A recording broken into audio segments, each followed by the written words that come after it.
There is a version of you that never sleeps. It lies awake at 3 in the morning, reviewing conversations that happened years ago. It replays decisions that cannot be undone. It runs the same scenarios forward and backward, searching for a different ending in a story that has already been written. This is not thinking. Not really. This is something else entirely. You call it overthinking, but that word makes it sound manageable, like a habit you can simply decide to stop. It is not, because if it were that simple, you would have stopped already. The real question is why the mind keeps going back. Why, even when you know that no amount of replaying will change what happened, the mental machine keeps running. Why, even when you are exhausted, even when you know the thoughts are not helping you, the loop continues. Here is what most people miss. The problem is not that you think too much. The problem is why you are thinking at all. And once you understand what is actually driving the loop, the real function your mind is serving when it refuses to let go, everything about this changes. Marcus Aurelius was the most powerful man on earth. He commanded armies. He carried the fate of an empire, and in his private journals, written not for publication but for himself alone, he confessed the same battle you are fighting right now, not with external enemies, with the voice inside his own mind. He spent decades developing a philosophy to survive that battle. Not to win it once, but to practice it every single day. What he discovered is not what most people expect, and it is the only thing that will actually free you. Over the course of this, something is going to shift in the way you see your own mind, not through more advice to think positive or just let it go. Those phrases are useless to someone who has already tried everything. What you are going to understand, by the time we reach the end, is the actual reason your mind keeps circling, and the Stoic practice that interrupts the loop at its source. Stay with this. The first idea matters, but the most important revelation comes later. The human mind has one instinct that overrides almost everything else: control. Not happiness, not safety, control. Because the mind believes, at a very deep level, that if it can understand something fully, it can control it, and if it can control it, the pain will stop. This is why you replay the argument. If you can understand exactly where it broke down, maybe you can prevent it from happening again. This is why you run through the failure over and over. If you can identify the precise moment you chose incorrectly, maybe you can find some way to undo it. But here is the brutal irony. Most of the things the overthinker obsesses over are already finished. The conversation already happened. The relationship already ended. The decision already played out. The mistake was already made years ago. There is nothing left to control. And yet the mind keeps trying. It keeps reaching for a handle on something that no longer has one. Epictetus, a man who spent years as a literal slave before becoming one of the most influential philosophers in Roman history, made the central truth of Stoicism almost uncomfortably simple. He said that some things are within our power and some things are not. Within our power are our choices, our responses, our attention. Outside our power are outcomes, other people, the past, and everything that has already become fixed and permanent. He did not say this as comfort, he said it as diagnosis. The mind that refuses to accept this boundary does not suffer less, it suffers more, because it spends enormous energy trying to do something it was never designed to do. Think of a fire that feeds on whatever you throw into it. Every new thought about the problem is fuel. Every revisit, every analysis, every imagined rewrite of the past, all of it feeds the fire, and the fire does not go out, it grows. Because you are not solving the problem, you are feeding it. The first step out of the loop is not thinking harder, it is understanding why the loop exists. But there is something even more disturbing underneath the loop, something the mind works very hard to keep hidden, because if you saw it clearly, you might not keep thinking at all. Consider what happens the moment your mind goes quiet. No replaying, no analyzing. No planning, no running the scenarios again, just silence. For most people caught in this pattern, that silence is not relief, it is uncomfortable. Sometimes it is almost unbearable, because in the silence, the actual feeling is waiting, the grief that has not been finished, the shame that has not been faced, the fear, quiet and persistent, that too much of your life has already been used up, the loneliness you have not yet admitted to yourself, the acknowledgement that something you built, something you loved, something you believed in, is simply gone. The overthinking, as painful as it is often more bearable than sitting with that. This is the hidden function of the mental loop. It keeps you occupied, and when the mind is occupied, even in suffering, it does not have to sit with the deeper feeling underneath. Seneca understood this with frightening precision. He wrote about a kind of restlessness he observed in the people around him, and in himself, that could not be cured by travel, by distraction, or by accumulating new problems to occupy the mind. The restlessness followed wherever a person went, because the source of it was never external. Wherever you go, he wrote, you take yourself with you. The overthinker is not trying to torture themselves. The mind is trying to protect them, from the moment they finally let themselves feel what is underneath the thoughts. But here is the cost of that protection. Every year spent circling the surface of your own pain is a year not spent moving through it. And pain that is consistently avoided does not disappear. It waits, sometimes for a long time, and while it waits, it takes up space.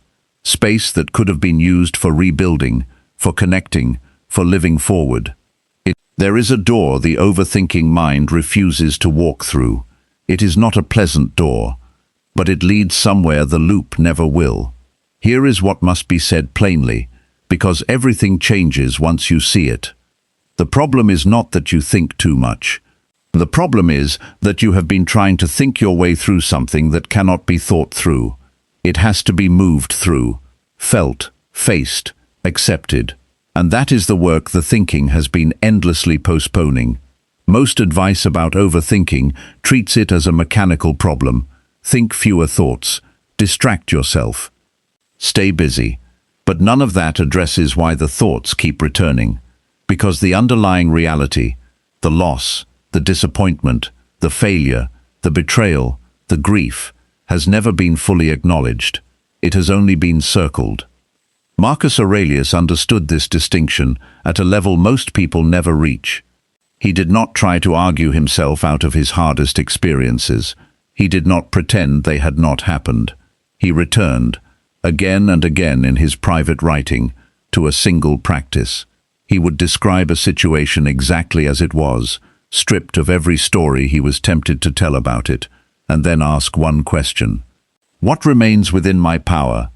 Not what should have happened, not what he wished had happened, not what might change if he thought about it one more time. What remains within my power? That question cuts through everything the overthinking mind builds around a problem. It is a scalpel, not a sedative. And it is time to understand what that looks like in practice. Somewhere in your mind, there is an event. And then there is the story you have been telling about the event. These are not the same thing, but they have become so tangled together that separating them feels almost impossible. The event is a fact. It happened. It cannot be changed. It is fixed, permanent, and no amount of mental revisiting will alter a single detail of it. The story is something that was constructed afterward. The story includes explanations, judgments, conclusions about what the event means for the future, for your worth, for your identity. And the story is often brutal. The story says, this failure proves something about what I am capable of. This loss proves something about what I deserve. This mistake is evidence about the kind of person I have always been. The event ends. The story continues indefinitely. And here is the cruelty of it. The story feels like understanding. It feels like you are making sense of what happened. But what it is actually doing is extending the pain of an event that is, in itself, already over. Marcus Aurelius wrote something in his journals that deserves to be taken seriously. He described the practice of seeing things as they are, not as the imagination colors them. The imagination, he observed, has a way of making events heavier than they are, more permanent than they are, and more final than they are. He was not recommending denial, he was recommending precision. There is a meaningful difference between seeing clearly and seeing harshly. And there is a profound difference between the bare truth of what happened and the years of additional suffering that the story has layered on top of it. Try it with something specific. Take one experience you have been replaying. State the event in its most basic terms, not what it means, not what it says about you, not what you fear it implies about everything that comes next, just what actually happened. Most people discover that the bare event is survivable. It is the story around it that becomes impossible to carry. This is not minimizing, this is what genuine clarity actually looks like, and it is the first moment the loop begins to lose its grip. There is something about overthinking that almost no one addresses directly, because it sounds harsh. But it must be said, the mind that is fully occupied in the past is completely absent from the present, and the present is the only place where anything can actually be built, repaired, or created. Every hour spent inside the loop is an hour not spent here, not spent on what remains, not spent on the relationships that are still intact, the capacities that are still available, the life that is still in front of you. Marcus Aurelius returned to the question of time throughout his journals, not as a philosopher's abstraction, but as a deeply personal urgency. He knew, as an emperor, and as a man who had watched people he loved die, that the number of mornings available to any person is finite. He did not use this knowledge to create despair. He used it to sharpen his attention, to make the question of how to spend the next hour matter in a way it might not otherwise. The Stoics had a practice for this, the deliberate acknowledgement of mortality, not as something morbid, but as a focusing force. When you genuinely understand that the time available to you is limited, what you do with the next hour becomes serious in a way it never was before. You cannot recover what has already been given to the loop. Those hours, those months, perhaps those years, they are gone, but what has not yet been spent is still yours to direct. And this is perhaps the most quietly devastating thing about the overthinking pattern. It steals time without obvious violence. There is no alarm. There is no clear cost in any single moment. It simply takes the hour, and then the next, and the next, until one day the weight of it becomes undeniable. The question the overthinking mind keeps asking is, why did this happen? The Stoic question, the one that actually moves you forward, is different. What can I do with what I still have? That question does not minimize anything that has been lost. It refuses, however, to let the loss consume what has not yet been taken.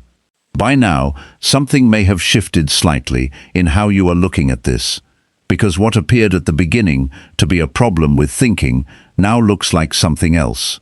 The overthinking was never really about the thoughts. It was about the relationship between the mind and reality. A relationship in which the mind refuses to accept the basic terms of existence, that some things are permanent, that some things cannot be changed, and that the only power any person ever actually holds is over what happens next. Marcus Aurelius did not arrive at this understanding and then stop struggling. The Meditations, his private journal, are not the finished reflections of a man who had solved his own mind.